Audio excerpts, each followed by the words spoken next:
This week's Parsha Podcast is sponsored in honor of a dear personal friend and a friend of Torch, Dr. Howard Schreiber.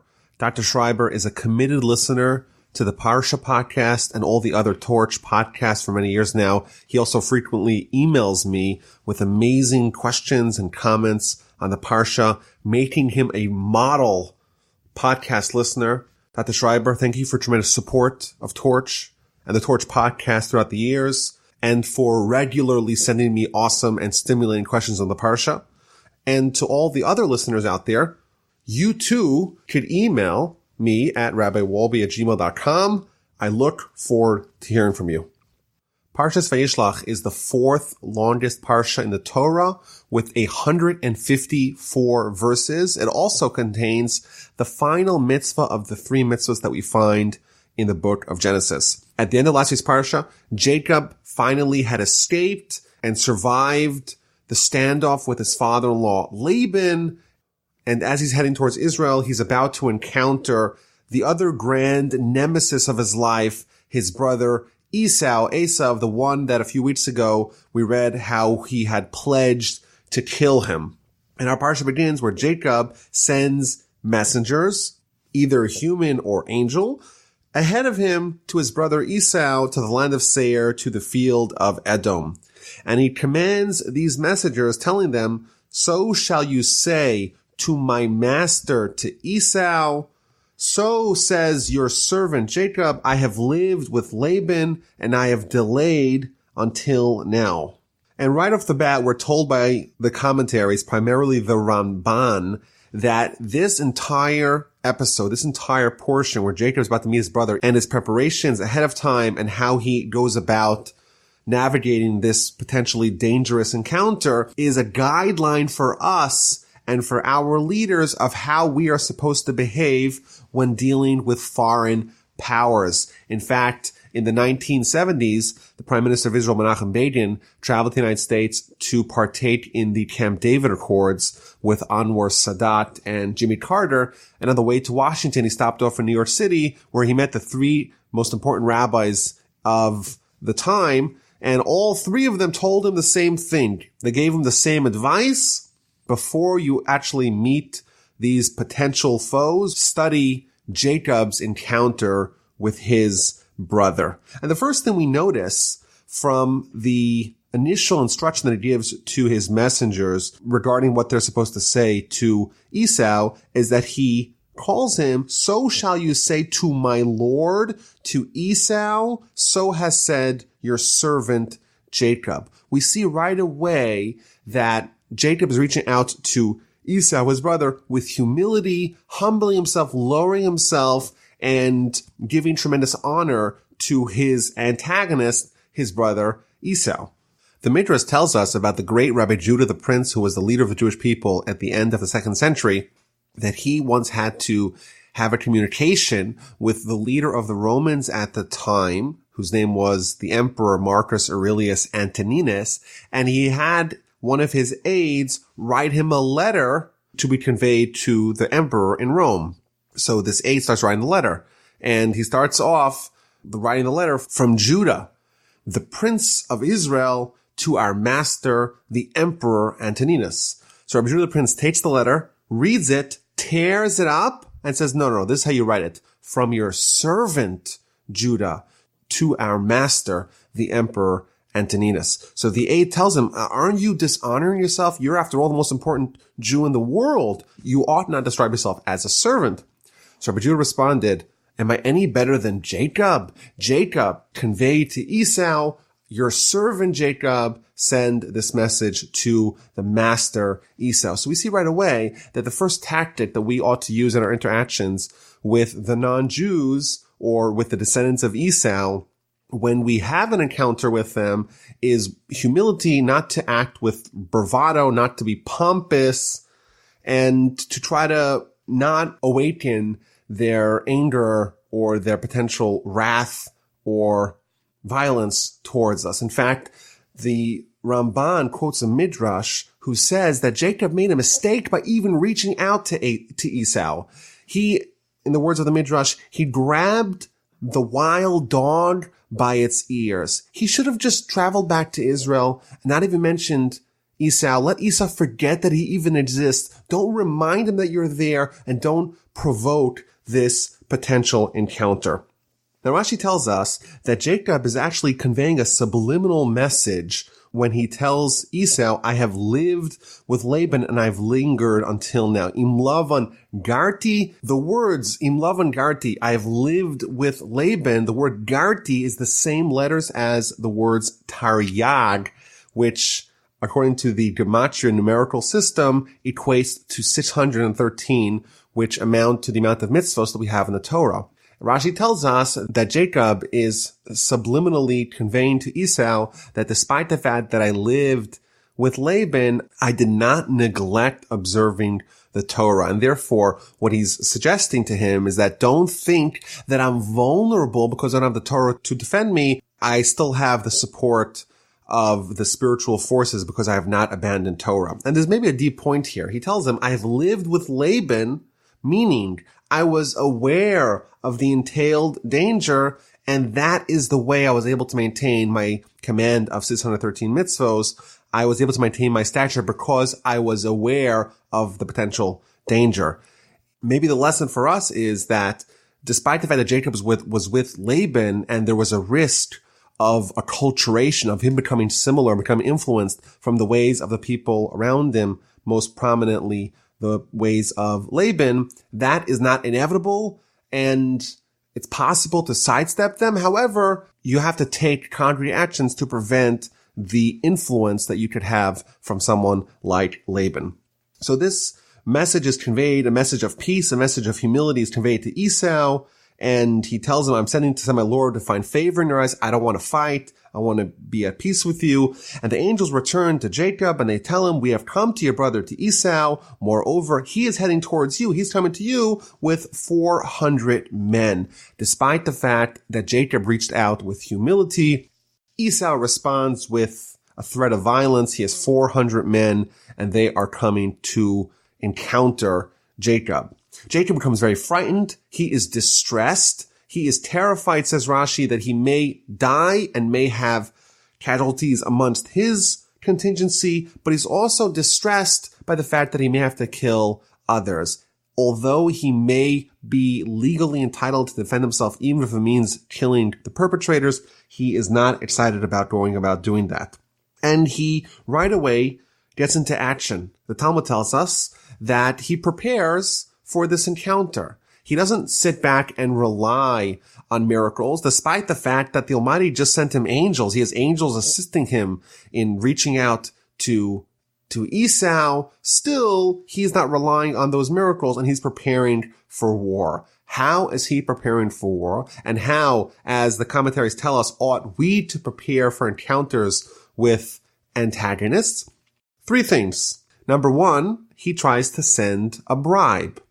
He tries to send a gift. He tries to avoid the conflict entirely by appeasement. That's the first thing. Number 2, he says a prayer, a very lengthy prayer to the Almighty to be spared from this danger. And finally, he prepares for war.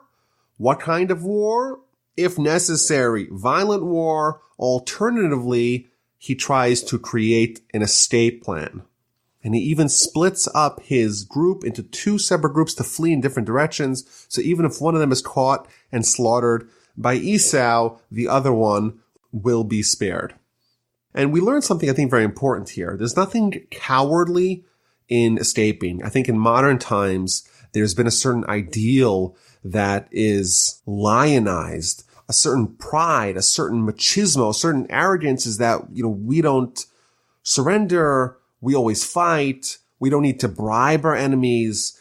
Maybe we've stigmatized ancient Jewish communities as maybe being a little bit helpless, a little bit feeble, going like sheep to the slaughter. But we see that bribing the enemy, escaping from the enemy, those are very good policies instituted by Jacob as a way to avert and avoid danger. So Jacob begins his prayers in verse 10. And he says, God of my father Abraham and God of my father Isaac, Hashem, who hath said to me, return to your land and to your relatives, and I will do good to you. I have been diminished by all the kindnesses and by all the truth that you have done for your servant. For with my staff I have crossed this Jordan, and now I have become two camps. He begins by telling God, just like we saw a few weeks ago with Abraham, I'm worried of all the good things that have happened to me. I crossed over. When I left my family, all I had was me and my staff. Like we spoke about last time, he had all his possessions stolen from him. When he arrived in the house of Laban, all he had was him and his staff. And now what does he have? He has 12 children, 4 wives, an entire camp, 2 camps full of his household. All that was divine goodness. And now he's worried, maybe from all the good things that he's got, his merits have been diminished and reduced, and he has no more merits to be able to survive the encounter with Esau. The Talmud tells us, and derives from this statement, that a person should never place themselves in a dangerous situation and say, well, I'll survive because there will be a miracle. Why? Because maybe there won't be a miracle. You can't rely on the miracle. And even if there is a miracle, well, that will diminish your merits.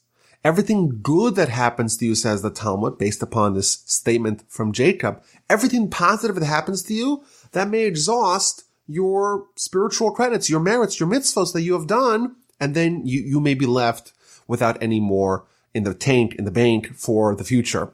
Jacob, someone as great as Jacob, he's one of the forefathers, the founders of our religions, one of the greatest heroes of Jewish history. He is concerned that maybe he has nothing left in the tank and he is vulnerable for Esau.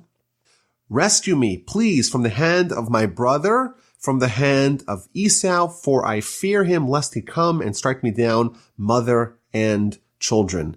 And you had said, I will surely do good with you, and I will make your offspring like the sand of the sea, which is too numerous to count. The commentators have pointed out that Jacob tells God, rescue me, please, from the hand of my brother, from the hand of Esau. There's 2 potential dangers that Jacob is worried about. He's worried about the encounter with his brother, and he's worried with the encounter with Esau. His brother, brotherly love, is also a danger. He's worried that maybe, on one hand, Esau will reach out to him like a brother and want to befriend him, want to be close to him, and that potentially could influence them spiritually. He's also worried that Esau may react and may treat them like Esau the murderer, Esau the sinner, and may come to kill them or to act violently towards them. And these are kind of the dual threats that we have to tiptoe around with our encounters with the greater population around us. On one hand, we've suffered a lot over the course of our history from anti-Semitism, from people acting as Esau. And I think in modern times, there is less anti-Semitism. Of course, anti-Semitism is still present, as we all know. But for the most part, certainly in Western countries and in America, of course, there is not as much anti-Semitism as there was in previous generations in different places in the world. But now there's a lot of love, and Jews are welcome. And in fact, there's a study that shows that Jews are the most admired group in America.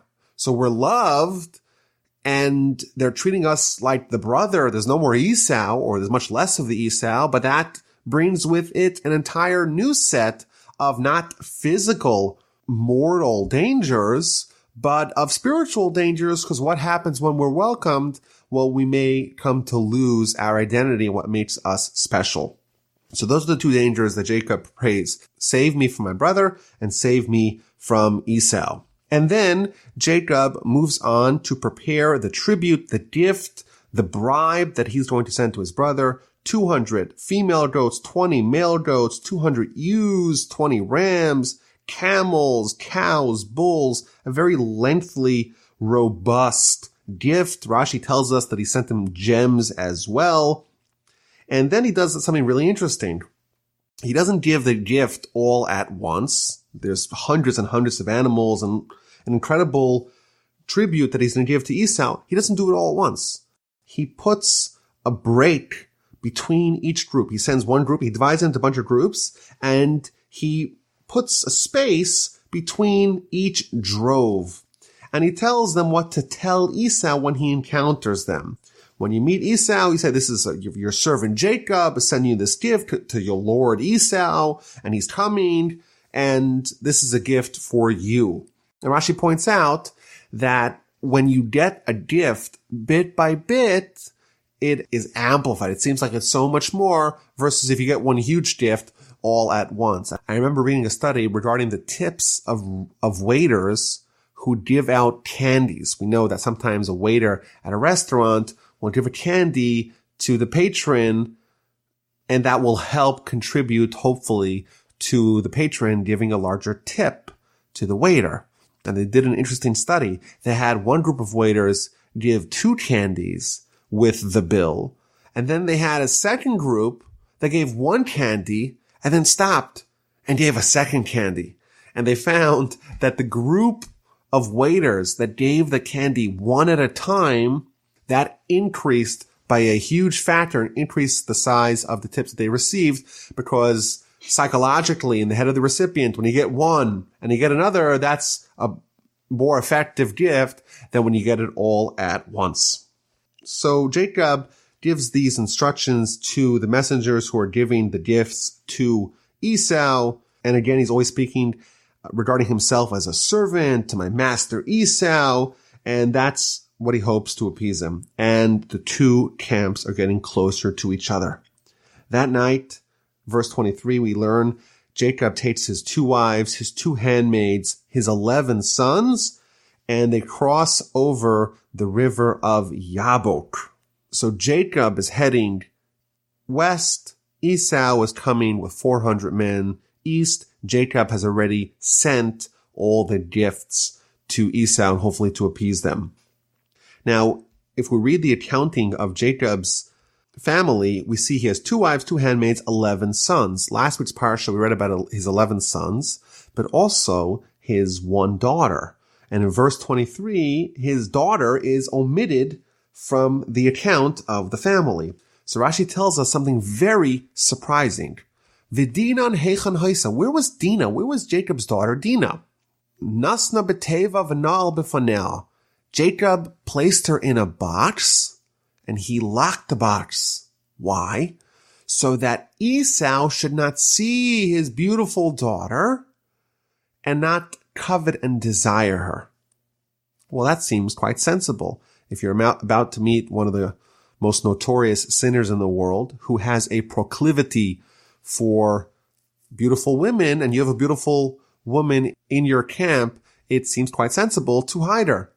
But then Rashi continues, and therefore Jacob was punished. A little bit later on, we'll read the Parsha, how really bad things are going to happen to this Dinah, the daughter of Jacob. Why was Jacob punished that his daughter Dinah was assaulted by Shechem later on in the Parsha? That's because Jacob was punished that he withheld his daughter Dinah from Esau. He shouldn't have put her in the box. She should have maybe married Esau, and she would have caused him to repent. And because Jacob did not avail his daughter to his brother, therefore bad things happened to his daughter, and she was assaulted by Shechem. So this is a very interesting idea.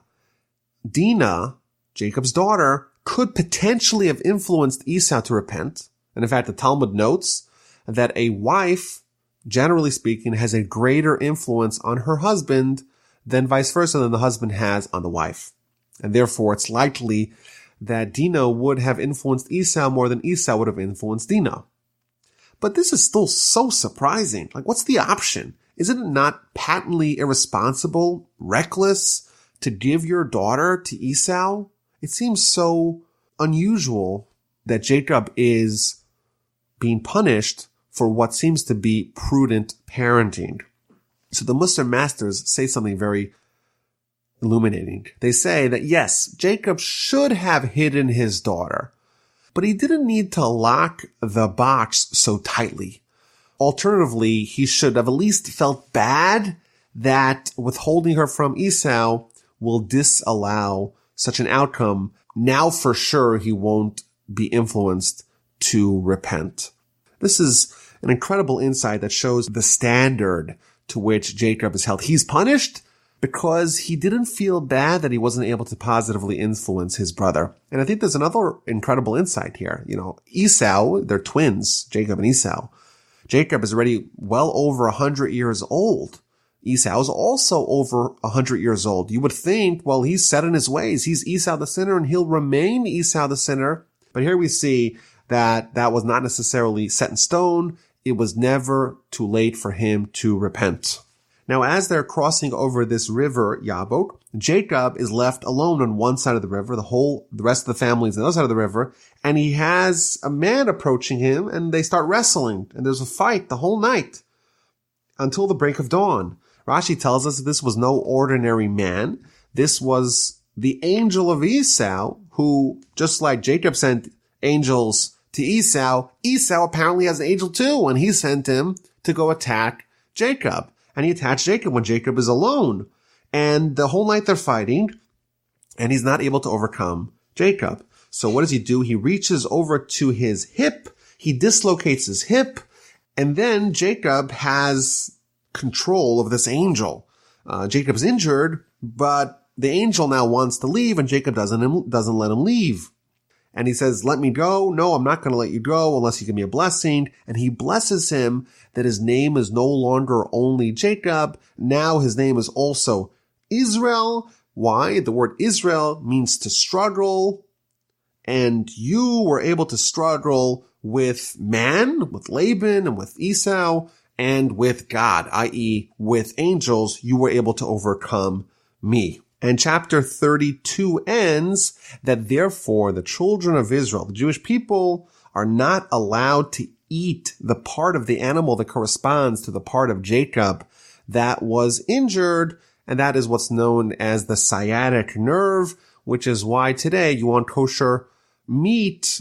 We don't eat from the hind quarters of the animal because we have to navigate parts of the animal that even in a kosher animal are not kosher because it contains this part of the animal that the angel of Esau injured in Jacob. So there's a few very interesting teachings regarding this episode. So first thing, Rashi tells us, why was Jacob alone? He quotes from the Talmud that Jacob had crossed over with the family, and then he remembered that he had left small jugs on the other side of the river. And because he didn't want to forfeit the value of even the small jugs, he appreciated all the money that the Almighty gave him, and therefore it was improper for him to devalue even something that was very inexpensive. He was even willing to endanger himself to cross over the river and to go collect those jugs and bring them together with the entire camp. He wasn't willing to forfeit that, which is an interesting lesson that the righteous do not devalue, do not neglect the gifts that the Almighty gives them. And then Jacob is struggling with the angel, which shows us just the stature of Jacob. The Talmudic literature tells us that Jacob's visage, his countenance, was similar to that of Adam, the primordial Adam. He was like an angel, and therefore it was parody the battle that he had with the angel.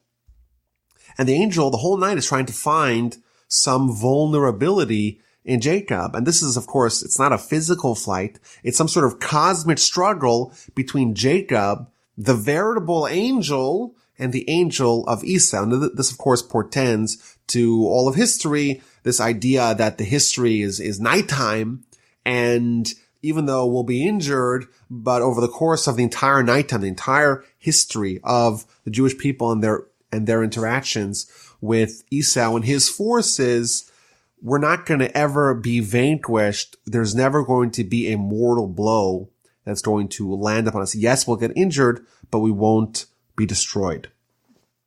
And there's, of course, multitudes of commentaries explaining what's going on. And as we mentioned, there's 154 verses in this parsha. And if we're going to do it in an hour, we have about 30 seconds per verse. So obviously we can't go into the most granular detail and going through all the commentaries. But one of the commentaries is a very interesting one. The Rabbeinu Bachai tells us that this fight was the angel trying to find a spiritual vacuum, a spiritual void, a spiritual vulnerability in Jacob. And he didn't find anything. Jacob was entirely free of any sin. However, there was one sin that Jacob was imperfect in, and that is the sin of marrying two sisters. And therefore, he strikes him at his thigh. We've already seen this a few weeks ago, that the thigh is representative of the genitalia area, which is the area in which Jacob's imperfection is manifested. And therefore, he was able to attack him in his thigh because there was an area that he, of course, had justifications for that, but he married two sisters, and therefore he was imperfect there, and therefore he was not impervious to the attacks of Esau's angel. The Kabbalists point out that the legs, well, they're not the essence of man. They're not the part of the trunk of man. They're kind of these appendages coming out of the trunk, which is the essence of man. Meaning that Jacob, in his essence, was impervious to the angel, but his legs, the things that stuck out, the fringes, the appendages of Jacob, that's where we could be attacked. And after this long nocturnal struggle, Jacob seems to triumph, or at least it's a draw, it's a stalemate.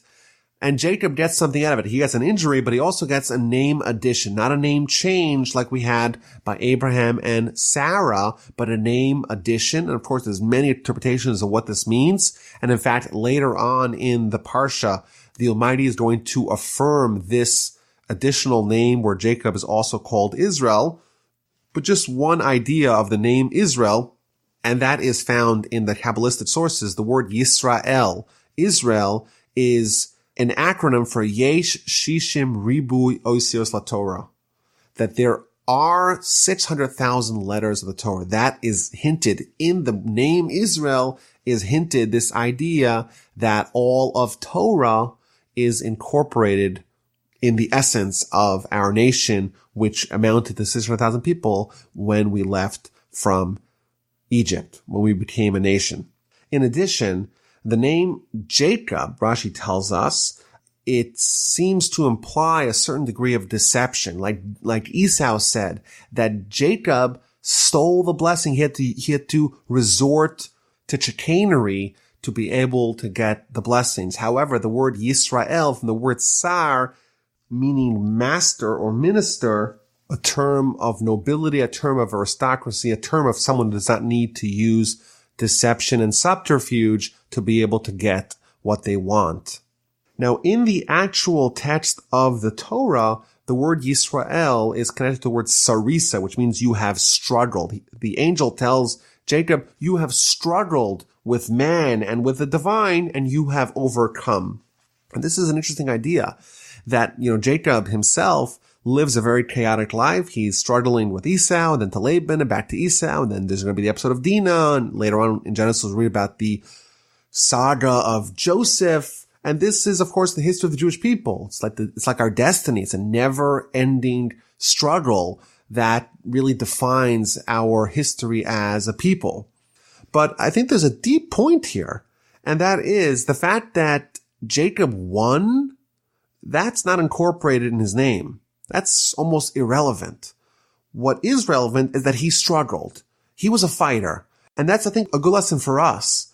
We cannot decide what the results are of our efforts. It's not up to us. In life, we have our challenges, and each one of us is going to be pulled and pummeled by all the forces of our lives, by social pressure, by the Yitzhar, the evil inclination, from within, from without. And the bottom line is we have to be like Israel. We have to fight, and what the outcome of our efforts is going to be, that's, of course, not our department. But our goal is to put in our best effort and leave everything else to the Almighty. As a result of this episode, the Jewish people are forever prohibited to eat various parts of the hindquarters of the animal. And in fact, the entire hindquarters are usually sold to the non-kosher market. And the commentaries tell us a variety of reasons why this episode ought to be memorialized with this mitzvah. So the Rashbam tells us, well, it's a miracle. If you had to give odds in a fight between a human and an angel, of course, everyone would pick the angel. And here, Jacob is at least able to bring him to a stalemate. That's a tremendous miracle. And to remember that miracle, we withhold from eating that food. And every time we withhold, we remember the miracle. The Sepharda tells us also something interesting. And that is that, yes, there was a fight. And yes, Jacob was able to have a draw. But ultimately, he sustained damage in this hip. We want to render that damage insignificant. We're going to say, you know what, that part of the animal, that part of us, that part of the existence, we don't care about it. We don't want to eat it. We're not involved with it. The damage done to Jacob is immaterial. Alternatively, some of the other commentaries say something I think very enlightening. And that is that it's punishment to the sons of Israel, to the children of Israel, to the 11 sons of Jacob who allowed this to happen. It was only because Jacob was alone that he was vulnerable. They should not have let their father go unattended, and therefore, as a result, forever, they are going to be punished by having to withhold from eating that part of the animal and making it very difficult to be able to consume an entire, even kosher animal because of the treacherous work in trying to remove all the forbidden parts of the animal. And in chapter 33, that fateful encounter finally happens. Jacob raises his eyes and sees, behold, Esau is coming. He has 400 men with him. He divides his children, Leah, Rachel, and 2 handmaids. He put the handmaids and the children first, then Leah, then Rachel. And then he went out ahead of them. Jacob goes first. He doesn't hide behind the lines. He's the first person on the front lines. And he bows earthward 7 times until he reaches his brother. As we will see, there's all kinds of preparations for this battle, but it ends up being quite anticlimactic. Jacob is able to evade catastrophe. Esau ran towards him, embraced him, fell upon his neck and kissed him, and they wept. Esau does not respond with violence. Instead, Esau responds with love. He starts crying, he starts hugging him, starts kissing him. He sees the family, and he's so excited to meet them, apparently. All the children bow before him, and it seems like it's going to be amicably resolved. And the commentaries tell us that Jacob's entreatments of his brother worked. He submitted himself. He was humble. He kept on bowing down 7 times. He bowed down to his brother. And that changed, diminished, or assuaged Esau's anger and wrath. Yes, Jacob may have deceived Esau, and he maybe received the blessings, and he stole the blessings. He did bad things to Esau, at least in Esau's eyes. But look, he reaches out with humility, and that was able to alleviate Esau's wrath. And this is maybe a good lesson for us. And it continues the theme that we've seen here that Jacob does with his brother. And that is that it's important to concede on the little things like pride and win the big things. And maybe for us, more broadly speaking, as a nation, we walk around telling people, you know, we're God's chosen people. And although that may be true, but what do we gain by flaunting our superiority? It's maybe important to follow Jacob's model, to be prideful and happy that we're selected by God to accomplish the mission that Abraham began in the world, but to not make other people feel bad about that, to be able to be humble when we meet other people that are not given that same gift. So Jacob has bowed down to Esau, and then the handmaids came forth, and then Leah and her family and her children came forth, and then Joseph, and then Rachel. Joseph went before Rachel. He didn't want Jacob to see his mother, and therefore he went ahead of his mother. Everyone is bowing down to Esau, according him with tremendous honor, and being very humble, and submitting themselves to him. Now, the Midrash points out that there is one son of Jacob that is not present at this encounter. And that, of course, is the son that has not yet been born yet, Benjamin. at the end of the Parsha, Benjamin is going to be born, but he is not alive yet, and therefore he never bowed down to Esau. And the Midrash points out that Mordechai, from the Purim story, he had the fortitude to not bow down to Haman. Why? Specifically because his ancestor Benjamin did not bow down to Haman's ancestor Esau. And after the initial encounter, the two brothers are talking. Esau asks, "Why did you send me all those gifts?" Jacob responds, "Well, I wanted to find favor in my Lord's eyes."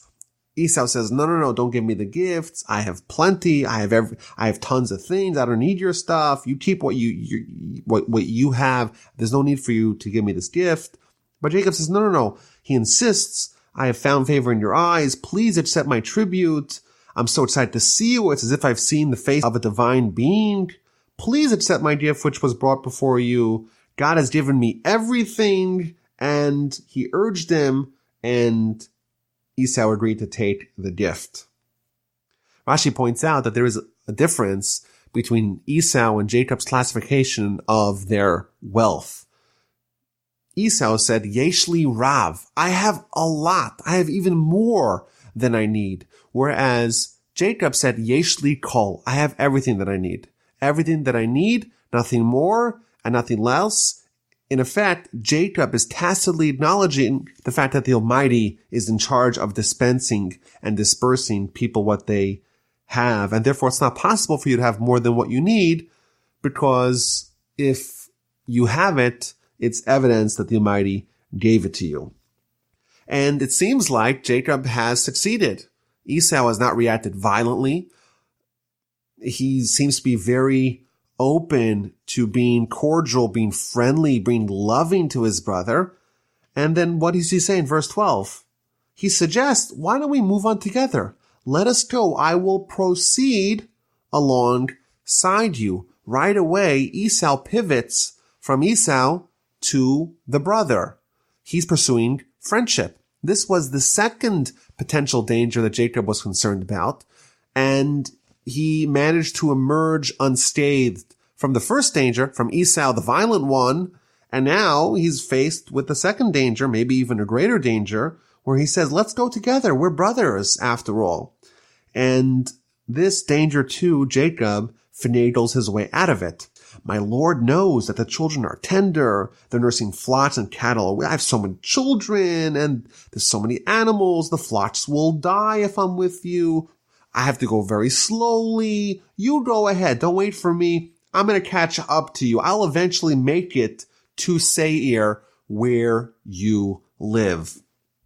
Rashi tells us something very interesting, that Jacob promises Esau that he'll make it to Seir, where Esau lives. But in reality, he stopped in a place called Sukkos, and he never made it. Rashi tells us, however, Jacob made a pledge to go there. He's still going to fulfill it in Messianic times. As the verse tells us, very famous verse in Scripture, Ve'alu Moshim b'hartzin lishpotas harisav, in the times of the Messiah, there's going to be another showdown, another standoff between Jacob and Esau in the mountain of Esau, in Mount Seir. Jacob's promise is still going to be fulfilled. This is not the last we've seen of this showdown. There's going to be a fateful one in the times of the Messiah, and we know who's going to win that one. The two brothers depart. Jacob stops in the city of Sukkos, spends several months there, and eventually ends up in the outskirts of the city of Shechem. He buys a parcel of land, pitches his tent, and settles down and builds an altar to the Almighty. Rashi tells us that Jacob arrived peaceably. He was intact. He was complete in all ways. His health was perfect. The Almighty healed him from his injury. His wealth was undiminished from his tremendous gift to Esau, and his spiritual level was untainted with his encounters with Laban and Esau. And Rashi gives us an analogy. He was like someone who had successfully evaded two lions. There was one lion, Laban. There was a second lion, Esau. And Jacob managed to evade and navigate both of those dangers. But as is the trend in Jacob's life, when he overcomes one hurdle, a second hurdle swiftly appears. And that is going to be chapter 34, with his daughter Dinah being abducted. Now Dinah, the daughter of Leah, whom she had borne to Jacob, went out to look over the daughters of the land. Shechem, the son of Hamor, the prince of the region, saw her. He took her. He lay with her. He violated her. And he became deeply attached to Dinah, the daughter of Jacob, and he wanted to marry her. Rashi tells us that she is ascribed her maternal relationship, but not her paternal relationship. Dinah, the daughter of Leah. And asks Rashi a question. The daughter of Leah, she's also the daughter of Jacob. Why does it call her? Why does it classify her? Why does it label her as the daughter of Leah? And it tells us something very powerful. It says that Leah, in last week's Parsha, she went out. She was adventurous. And here we see that the mother and the daughter are similar. Just like Leah went out, she walked out into the field. She went out in the open. Dinah did the same. She went out. She wanted to hang out. She wanted to spend time to frolic and to be very adventurous. And in the Torah's view, the degradation of Dinah could have been avoided if she wasn't too adventurous. And it sees her nature of going out and being curious and seeing the world, maybe in a very hostile neighborhood, that stems from her mother Leah and not from her father Jacob. She acted in a somewhat immodest way, and that left her vulnerable to the horrific assault of Shechem, the son of Hamor, the master of the region. It's just a little confusing here because the city is called Shechem and the individual is called Shechem. Shechem is the son of Hamor, who is the mayor or the king of the city of Shechem. And Jacob finds out what happens to his daughter. His daughter was defiled. And the sons, meanwhile, were out with the flock, were out with the field, out in the field with the cattle. And Jacob doesn't make any move until they come back. And then the family of Shechem, they reach out to Jacob and they want to propose this union between Shechem and the daughter of Jacob, Dinah, that he had assaulted.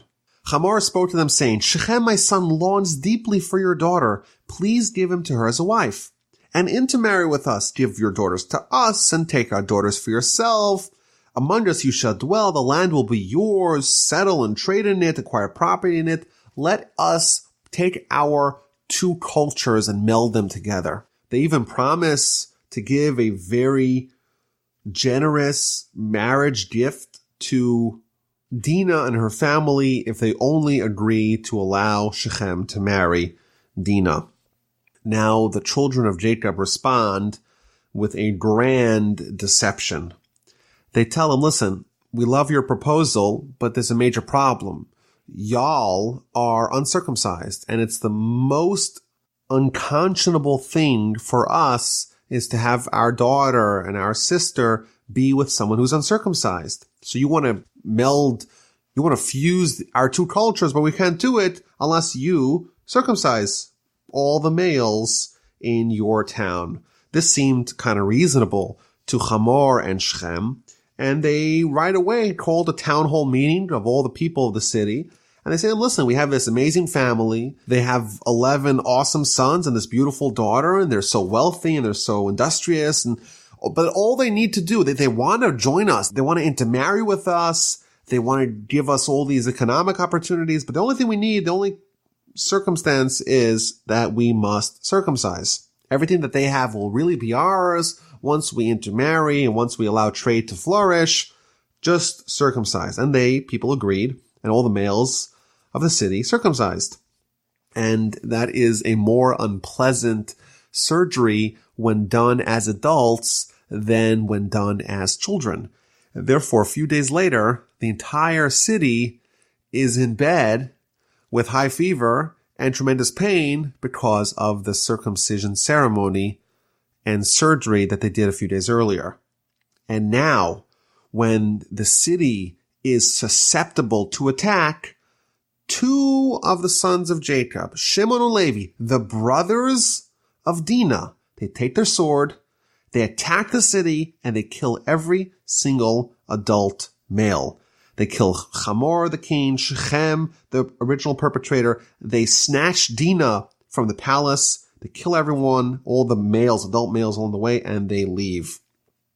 And this is something that we see, by the way, that they're called the brothers of Dinah because they were motivated by brotherhood. They felt that it was so egregious what Shechem had done to their sister that they right away sprung into action and they took these very drastic measures. They plundered the city. They took the flock, the livestock, the donkeys, everything in the town. They didn't touch the women or the children. They took them as captive. They didn't kill them, but they plundered everything. And Jacob is appalled by this. What are you doing to me? Like, there's other nations and other kingdoms and other city-states over here, and they see this one family attacking a city, committing what would today be called a war crime, to go in and kill innocent civilians. How are you doing that? They're going to attack me. All these other surrounding cities are going to annihilate us, me, everyone. And they responded quite bluntly, should he treat our sister like a harlot? We cannot sit idly when our sister is being assaulted and mistreated like this, and therefore we acted as we acted. Now, there's a very interesting teaching in the Rambam regarding this episode. He's puzzled over the fact that the sons of Jacob would behave in such a manner. What is their justification for the slaughter of the city of Shechem? How could they rationalize this behavior to justify killing an entire city because of the crimes of one, maybe two residents of the city? Maybe if they just killed Shechem and Hamor, that would be okay because those people aided and abetted or raped an innocent girl. So maybe there would be justification for that. But the entire city, what is their crime? And he tells us that we know there's 7 Noahide laws. There's 7 universal laws that apply not just to Jews, but to everyone in the world, to everyone who's a descendant of Noah, meaning all of humanity. They have to abide by these 7 principles.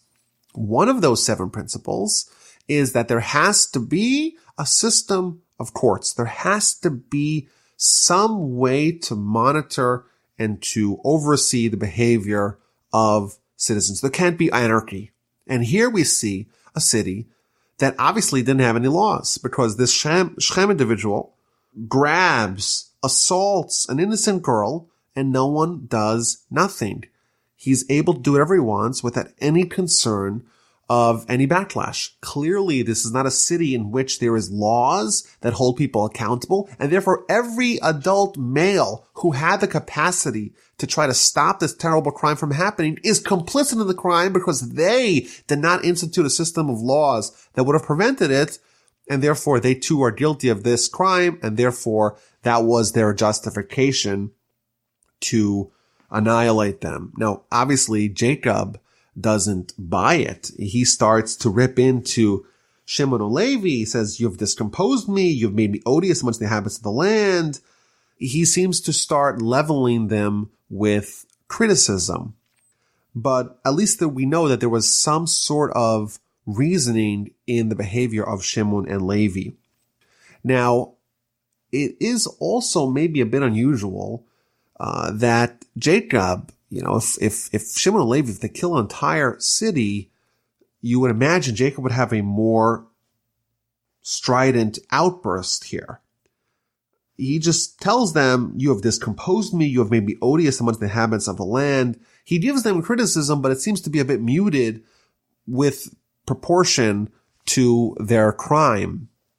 And at the end of Jacob's life, at the end of Genesis chapter 49, Jacob's on his deathbed, and then he really gives biting criticism to Shimon and Levi for this behavior. He tells them that you have acted like Esau, it's stolen craft, and he gives them very severe punishments for their behavior. And I think this is maybe a model for how we should maybe rebuke our children. Jacob had twin goals. The first goal, of course, was that such behavior should not be repeated. So he gives them this criticism at the end of this episode, and he tells them not to do it again, and you know what? It didn't happen again.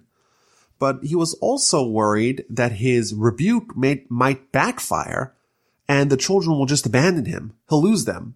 And therefore, he waited until his deathbed, until there is no longer a risk that they will escape from him, and then he gives them the full measure of his critique of their behavior. He tells them that they acted like Esau, and he punishes them appropriately.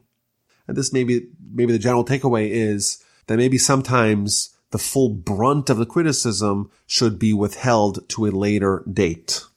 Chapter 35 begins with the Almighty telling Jacob, go back to Beth El. That's the same location where 22 years prior he had that fateful dream with the angels going up and going down. And the Almighty tells him, go back there, make an altar to the God who appeared to you when you fled from Esau, your brother. So Jacob said to his household and to all those who were with him, discard the alien gods that are in your midst, cleanse yourself, and change your clothes. Obviously, you find it very hard to believe that Jacob's family would have alien gods. Rashi explains that this is from the booty of Shechem. They just cleaned out an entire city, a city full of idolaters, and it's quite likely that amongst the loot are many gods, many foreign gods, many idols. Get rid of that. We're about to go to the holiest place. We cannot bring that with us. Then continues Jacob, let us arise, go up to Beth El, and I will make there an altar to God who answered me in my time of distress and who was with me on the road that I traveled. So they gave to Jacob all the alien gods. They got rid of all the gods and they traveled to Beth El. They arrived there and they built the altar and they named the altar. And then verse 8 we read how Deborah, the wet nurse of Rebekah, died and was buried below Beth El, below the plateau, and the place was named Alon Bachus. It's a very strange segue here. And also, Deborah is not really a very important character in the Torah, while when Rebekah was sent with Eliezer 3 weeks ago in the Parsha, it says that she took with her Deborah, her wet nurse, but that's the last appearance that she made in the story, and here we find out that she died. It's a very strange little tidbit thrown in over here. So Rashi and the other commentaries tell us that really the person who died, of course Deborah died, but really what it's trying to tell us is that Rebekah died. But for a variety of reasons, as we shall see, the Torah was not explicit when it tells us about the death of Rebekah. It's only hinting by telling us that her wet nurse died, and we should infer from that Rebekah died too. It doesn't tell us anywhere that Rebekah died explicitly, only here. This is the last time we read about Rebekah. Why are we not told about the death of Rebekah explicitly? So the Ramban says that she didn't have a very respectable funeral. Her husband Isaac was blind. Her son Esau was a sinner. Jacob was out of town, and because it doesn't want to recount a very shameful funeral lacking the proper respect that she deserved, it really skirts around the whole issue by not even talking much about her passing. Rashi says something also, I think, very interesting, that the reason why it does not invoke Rebekah is because people shouldn't curse her. Because over the course of our history, we're going to suffer a lot from her son Esau, and his terrible evil ways, and therefore we're concerned that people may lash out not at Esau, but at Esau's mother, Rebekah. She, after all, harbored him, and therefore she too is guilty. And the Talmud tells us that you're not allowed to curse a living person. And therefore, the commentaries explain that by obscuring the fact that she passed, if we just read the Torah, we wouldn't know that she passed. And therefore we have to assume that she's still alive. Well, if she's still alive, then we can't curse her. And therefore, by going through the circuitous way of tying up the Rebekah narrative, we're able to avoid the problems inherent of people lashing out at the mother of Esau. Jacob has another prophecy. God blesses him. God reaffirms the new name. You're no longer just called Jacob, you're called Jacob and Israel as well. Again, he blesses him. He tells him to be fruitful and multiply. A nation and a congregation of nations shall descend from you. Teams shall issue from your loins. Yet again, the land of Israel, the land of Canaan is promised. The Almighty tells him, the land that I gave to Abraham and to Isaac, I will give to you, and to your offspring after you, I will give the land. Then God ascended from upon him in the place where he had spoken with him. This is a very similar verbiage to what we find with respect to the end of Abraham's prophecy. And the commentaries tell us that both Jacob and Abraham, the prophecy ended with God ascending from upon them, meaning that Jacob and Abraham did not dip out of the spiritual level. It was only God deciding to end the prophetic communication. At the spot where Jacob had this prophecy, he builds a pillar, he pours oil upon it, he again renames the place Beth-El, and as they're traveling to Ephrath, Rachel, his wife, goes into labor. This is going to be the 12th son of Jacob. She has a very difficult labor. And as she was about to pass, the midwife tells her, don't worry, you were hoping for another son. You in fact named Joseph on the anticipation and hope and aspiration that you have another son. You'll have another son. As she's dying, she says his name should be Ben-Oni, the son of my pain and my suffering. But his father, i.e. Jacob, does not go with that name. Instead, he calls him Benjamin, and Rachel died and is buried on the road on the way to Ephrath in the city of Beit Lechem of Bethlehem. Jacob sets up a monument upon her grave, and that is the monument of Rachel's grave, which we could still visit today. Jacob continued his journey, and when he was in a place called Migdal Eder, again, he's constantly moving closer and closer to Isaac, but he has not yet reunited with them. We read about something very puzzling and troubling that happened. And it came to pass, while Israel dwelt in that land, that Reuben went and lay with Bilhah, his father's concubine. And Israel heard. The sons of Jacob were 12. If you just read this verse without reading Rashi or any of the commentaries, it would seem like Reuben committed one of the most unforgivable sins by sleeping with his father's wife, Bilhah. Rashi tells us that what actually happened was the following. Jacob had 4 wives, and therefore had to juggle the conjugal relationships with 4 different women. But his permanent bed was forever in the tent of Rachel. When Rachel passed, he took his permanent bed and moved it into the tent of Bilhah, because Bilhah was the maidservant of Rachel. Now, Reuben was okay with Jacob having his permanent bed in Rachel's tent because, she was one of the primary wives too. But now, after Rachel died, Jacob takes his permanent bed and puts it in Bilhah, in the maidservant's tent, and not in his mother Leah's tent. That he did not tolerate. So he takes Jacob's bed and he drags it out of the tent of Bilhah and moves it to his mother's tent. That's what Rashi explains.